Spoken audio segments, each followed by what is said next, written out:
أما بعد فأعوذ بالله من الشيطان الرجيم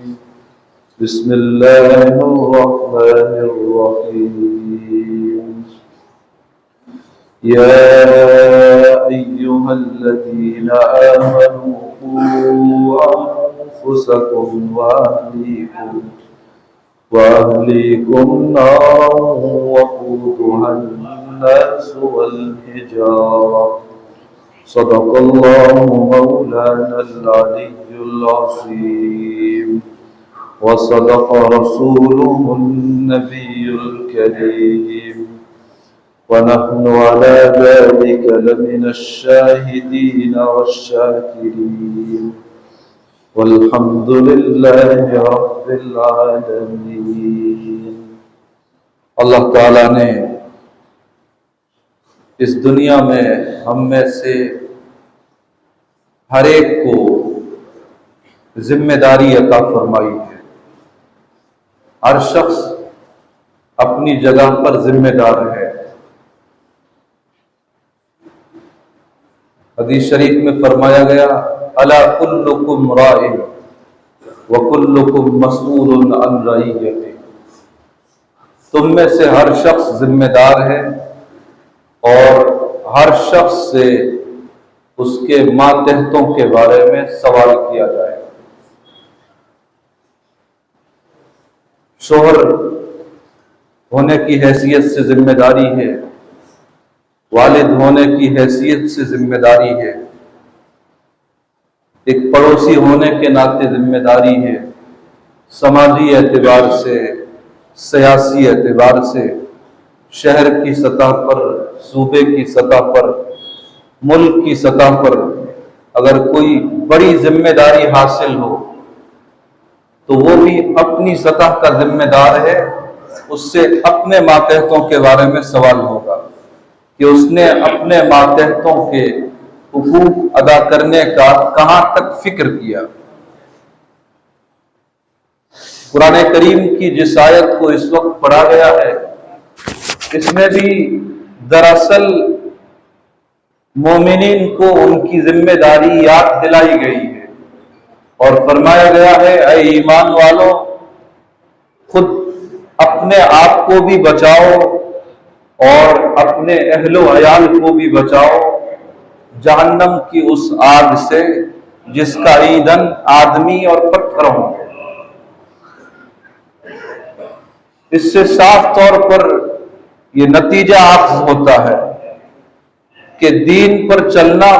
خود بھی ضروری ہے اور دین پر چلنے کے سلسلے میں اپنے ماتحتوں کی نگرانی بھی ضروری ہے۔ خود بھی دیندار ہو اور اپنے ماتحتوں کو بھی دیندار بنانے کی ہر ممکن کوشش کرے، یہ ہر شخص کی ذمہ داری ہے۔ اگر کوئی والد خود نمازوں کا پابند ہے، روزوں کا پابند ہے، دوسرے دینی کام بھی کرتا ہے، لیکن اولاد کی طرف سے، اہل و عیال کی طرف سے اور اپنے دیگر ماتحتوں کی طرف سے بے فکر ہے، غافل ہے، ان کی نماز کا، ان کی تلاوت قرآن کا، ان کے روزے رکھنے نہ رکھنے کا اسے سرے سے کوئی فکر ہی نہیں ہے، تو یہ آدمی بڑی غلط فہمی میں ہے۔ اس سے روز محشر سوال ہوگا کہ جو تمہارے ماتحت تھے، جن کا اللہ تعالیٰ نے تمہیں ذمہ دار بنایا تھا، چاہے تمہاری ماتحتی میں چند ہی افراد تھے، تم نے ان کی نماز کی، روزے کی، تلاوت قرآن کی فکر کیوں نہیں کی؟ ایک حدیث شریف میں اللہ کے رسول صلی اللہ علیہ وسلم نے فرمایا مروا اولادکم بالصلاۃ وهم ابناء 7 سنین واضربوهم علیہا وهم ابناء 10 او کما قال علیہ الصلوۃ والسلام کہ اپنی اولاد کو نماز کا حکم کرو جب وہ 7 سال کی عمر کو پہنچ جائے، اور اپنی اولاد کو مارو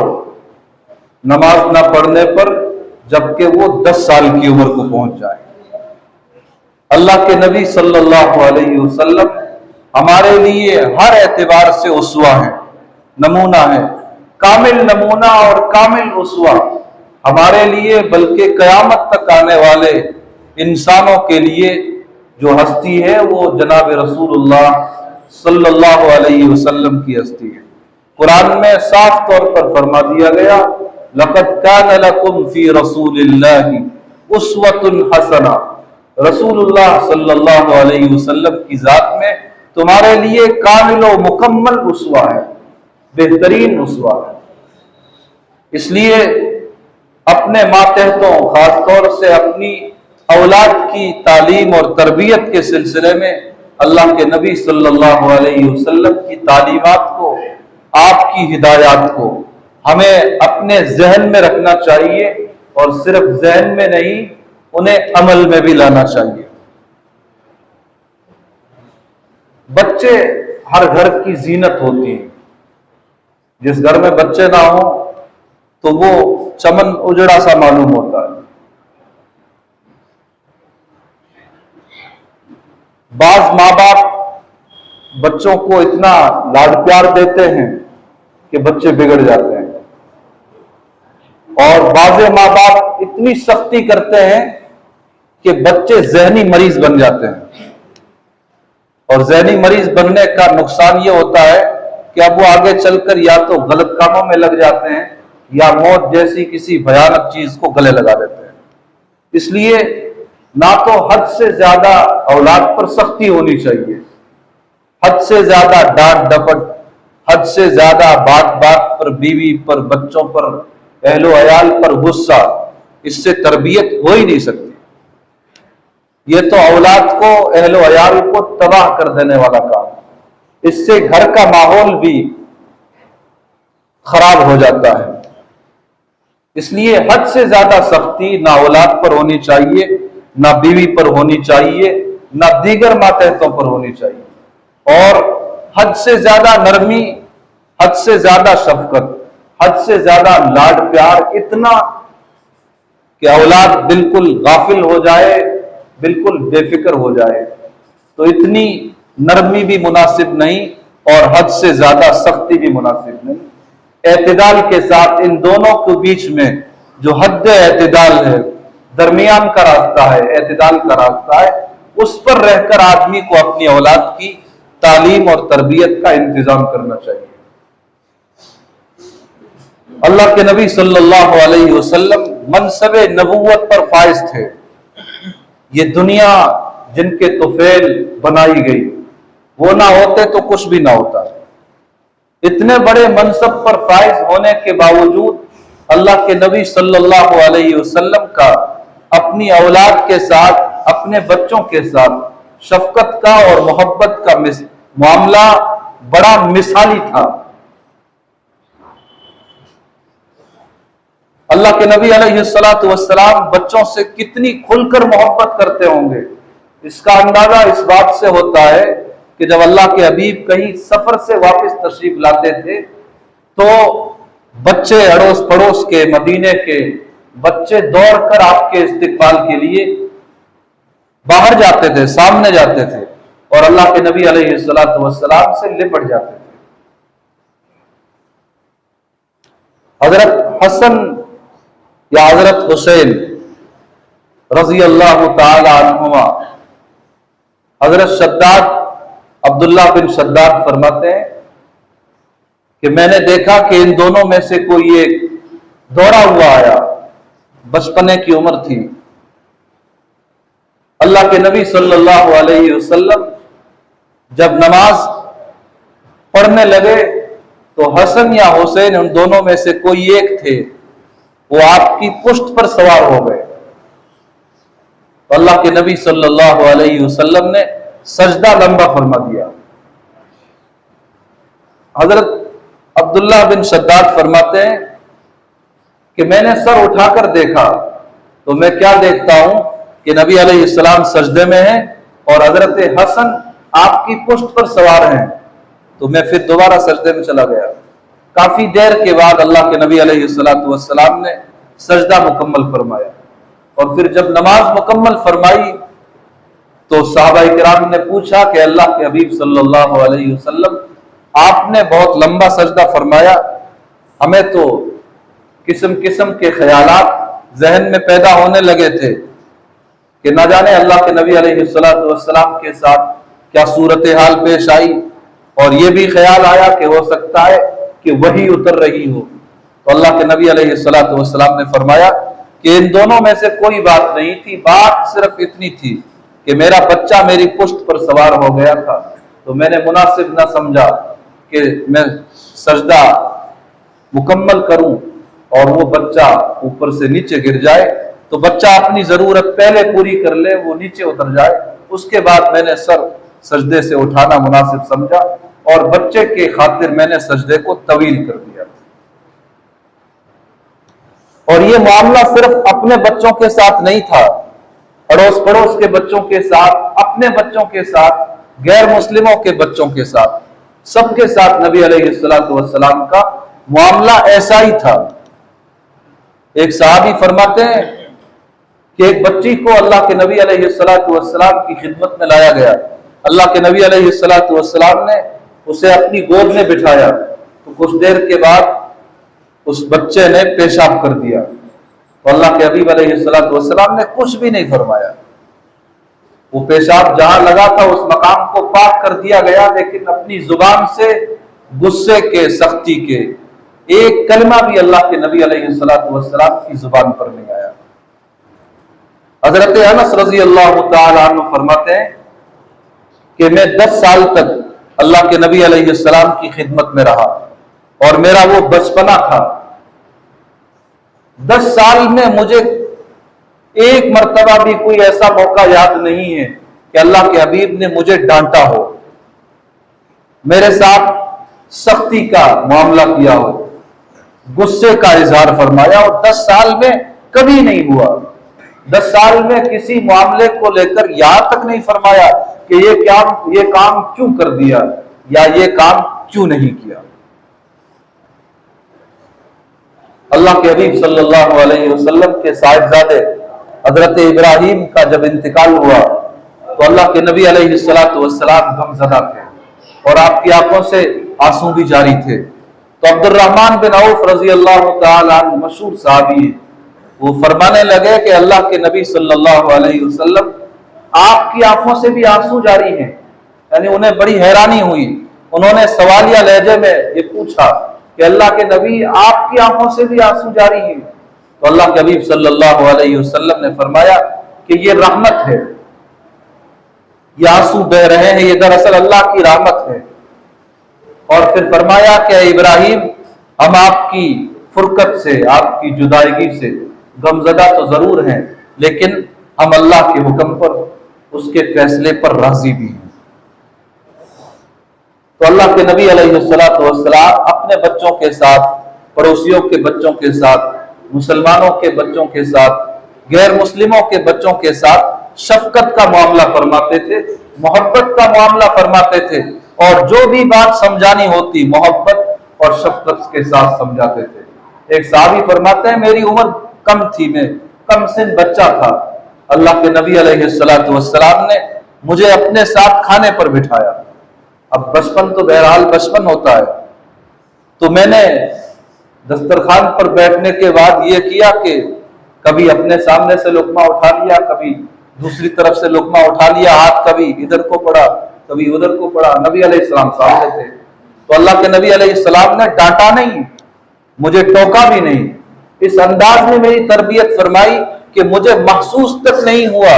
کہ مجھے غلطی پر ٹوکا جا رہا ہے یا آداب سکھائے جا رہے ہیں۔ فرمایا سم اللہ، اے بچے جب کھانا کھاؤ تو بسم اللہ پڑھو، سم اللہ، وکل بیمینک وکل مما یلیک، 3 باتیں فرمائی جو آداب سے تعلق رکھتی ہے۔ بڑے نرم انداز میں اللہ کے حبیب علیہ السلام نے فرمایا وہ میرے بچے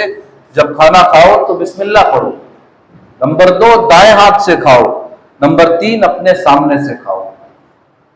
اور وہ صحابی فرماتے ہیں کہ میں اگرچہ اس وقت کم سن بچہ تھا، لیکن نرمی، شفقت، محبت کے ساتھ اللہ کے حبیب صلی اللہ علیہ وسلم کی اس تربیت نے وہ اثر دکھایا کہ پھر جیتے جی کھانے کے وقت کبھی بھی یہ آداب مجھ سے نہیں چھوٹے۔ تو غلطیاں بچوں سے ہوتی ہیں، بعض بچوں سے بڑی غلطیاں ہوتی ہیں، بعض بچوں سے ہلکے درجے کی غلطیاں ہوتی ہیں، لیکن ایسی غلطیوں پر ان کی سرزنش نرمی کے ساتھ ہونی چاہیے، شفقت اور محبت کے ساتھ ہونی چاہیے۔ شفقت محبت بڑے اثرات پیدا کرتی ہے، ایسے گھرانے حقیقی خوشیاں انہیں نصیب ہو جاتی ہیں۔ بیجا سختی کا، بیجا غصے کا مظاہرہ نہیں کرنا چاہیے۔ یہ اللہ کے نبی صلی اللہ علیہ وسلم کی سیرت کا اہم ترین باب ہے، اہم ترین حصہ ہے، جو ہماری آنکھوں کے سامنے ہمہ وقت رہنا چاہیے، ہمارے ذہن و دل میں رہنا چاہیے، اور سب سے بڑھ کر یہ ہے کہ ہماری عملی زندگی نبی علیہ الصلوۃ والسلام کی ان تعلیمات کی جیتی جاگتی مثال بن جانی چاہیے۔ کل عید کے روز ہماری مسجد کی منتظمہ کمیٹی کی جانب سے جو اعلان کیا گیا کہ مسجد میں جو بچے عید الاضحیٰ سے لے کر عید الفطر تک پابندی کے ساتھ نماز کے لیے آئیں گے، اپنا نام لکھوائیں گے اور ہر نماز کے بعد اپنی حاضری درج کرائیں گے، اپنا دستخط کریں گے پانچوں نمازوں میں، تو جن بچوں کی پانچوں نمازوں میں حاضری کا فیصد زیادہ ہوگا انہیں انشاءاللہ بڑے انعامات سے نوازا جائے گا۔ یہ کام نیا نہیں ہے، اس طرح کے تشجیعی اور انعامی مقابلے ہمارے ملک کے بڑے شہروں میں، بنگلور وغیرہ میں، امروہہ وغیرہ میں اور بھی بڑے شہروں میں اس طرح کے مقابلے ہوتے ہیں۔ تو یہ کوئی دکھاوا نہیں ہے، یہ کوئی ریاکاری نہیں ہے، یہ بھی بچوں کی تربیت کا ایک بہترین طریقہ ہے۔ اس سے بچوں میں نماز پڑھنے کا شوق پیدا ہوگا۔ اور یہ بات اچھی طرح یاد رکھ لینی چاہیے کہ جو بچپنے کی عمر ہے، اس بچپنے کی عمر میں بچہ جن باتوں کا عادی ہو جاتا ہے، جن کاموں کا عادی ہو جاتا ہے اور جن چیزوں کو جس طرح سوچنے کا عادی ہو جاتا ہے، وہ سوچ، کام کرنے کا وہ طریقہ اور بولنے کا وہ ڈھنگ پھر آخر تک رہتا ہے، تبدیل نہیں ہو سکتا۔ بچے کا دماغ کوڑے کاغذ کی طرح ہے، جو چاہے اس پر لکھ دے، جو چاہے اس پر لکھ دے اور وہ لکھا ہوا لوہے پر لکیر کی طرح بن جاتا ہے، اسے کبھی تبدیل نہیں کیا جا سکتا۔ تو یہ جو بچپنے کی عمر ہے، اس میں بچوں کی تعلیم اور تربیت کی طرف ہمیں بہت زیادہ اہتمام دینا چاہیے۔ ہماری یہ کوشش ہونی چاہیے کہ ان کے سوچنے کا انداز اسلامی ہو، ان کی زبان بولے تو شائستگی کے ساتھ بولے،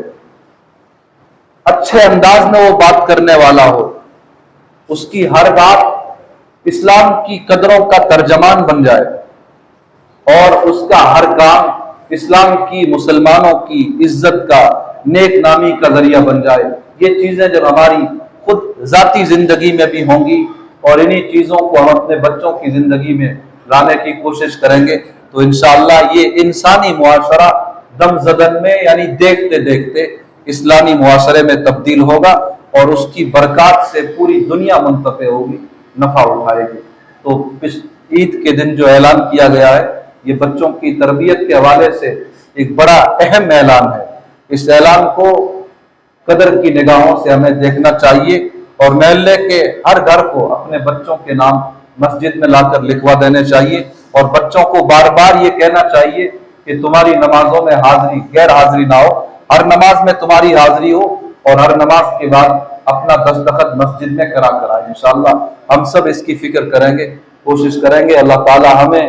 اپنے ماتحتوں کی جو ذمہ داریاں ہیں انہیں حسن خوبی کے ساتھ انجام دینے کی، ادا کرنے کی توفیق عطا فرمائے۔ وآخر دعوانا الحمدللہ۔